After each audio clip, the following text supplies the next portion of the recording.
বাবা তুমি আমার বেঁচে থাকার কারণ। চাচা, আপনি মুরব্বী মানুষ, অনেক কষ্ট করেছেন, এনেন 20 টাকা রাখেন। ধন্যবাদ বাবা। যাও।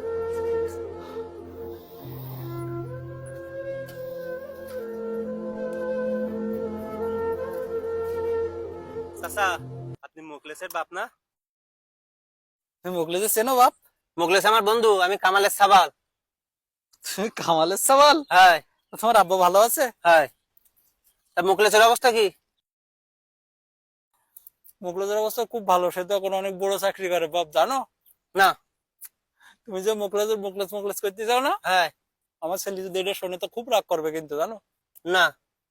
তার কিন্তু এখন সবাই সাচ্চার বলি ডাকে, তুমি জানো? সে কিন্তু খুব রাগ করবে, তুই যদি শোনে তুমি তার নাম ধরে ডেকেছ, খুব রাগ করবে সে। মুখলেসের সবাই সার খায়, তা আপনি এই গাড়ির লোকের গাড়ি তুলতেছেন কি আপনি? একটু সমস্যা ছিল বাপ, তাই পারিবারিক দিক দিয়ে একটু সমস্যা ছিল তাই। কি সমস্যা বলেন? তুমি তো জানো আমার কিছু নেই সেরকম। হ্যাঁ। জমি জমা যা ছিল তার সব ছেলেটার লেখাপড়ার পিছনে নষ্ট করেছি। হ্যাঁ।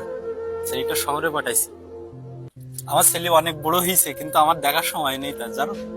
তাই? কিন্তু সে কিন্তু আমার অনেক খোঁজ নেয়, মাসে একবার হলেও সে আমার কাছে ফোন করে, জানো? আমি একবার গেছিলাম আমার ছেলের বাসায়, জানো?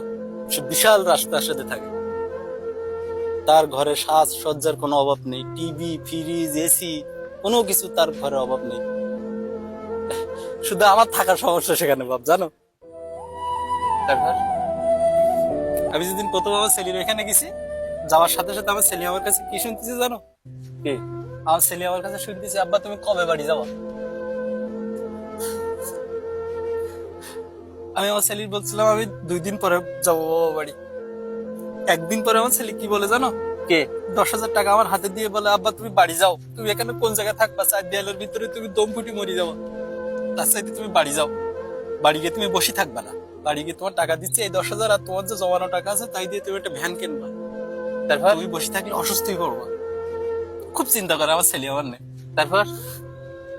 তারপর আমি বাড়ি আসি, বাড়ি এসে আমার যে টাকা ছিল আর ওই 10,000 টাকা দিয়ে একটা ভ্যান কিনি বাপ। কিন্তু কিছুদিন পরে আমার সে ভ্যানটা চুরি হয়ে গেছে বাপ। একটু সমস্যার ভিতরে ছিলাম, তাই চিন্তা করলাম যে লোকের ইজি বাইক খেলাই, লোকের একটু কাজ করে দেই, যদি তারা কিছু টাকা দেয়। এইভাবে চলতেছে বাপ।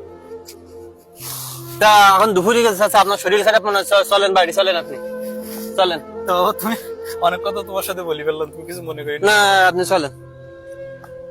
বাবা শুধু একটা সম্পর্ক নয়, বাবা একটা আশ্রয়।